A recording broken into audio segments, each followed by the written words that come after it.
mēs varam pļaut arī grāvēju apakšu, grāvim otrā pusē. Jā, šīs ir... Cik mums ir liels grāvis. Šīs ir labas. Jā, šeit ir ļoti primitīva vadība. Tad momentā viņa ir aizsakta, bet, parasts joysticks, kad ar trosītēm mēs to varam agregātu vadīt. Galvu mēs varam likt, kāda ir nepieciešama. Vai tas ir, nezinu, varam pat arī zāģu galvu uzlikt virsū. Nā, tonna 600 pilnā masā. Tad šeit var redzēt, ka ir tādas ātrā sakabe, respektīvi, lai ātrāk jūs sāķēt un nofiksējam traktoru uzkari un tikai tad piebraucam pie agregāta un arī ar klipšanu viņu pieliekam klāt. Un te tu vari redzēt, ka divi caurumi, tad mēs varam tā kā vēl papildus atsētas pielikt klāt, lai viņš būtu stabilāks, jo, uz lielā, piemēram, grāvī, tad tā stabilitāte ir vajadzīga.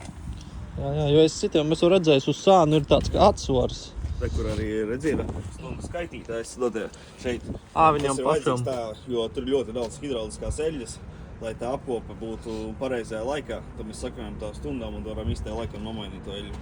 Un pēc cik stundām mainās eļļa viņam? Tur jāskatās pēc grāmatas. Liekas, pirmā bija pēc 100 stundām un bija pēc 250 stundām.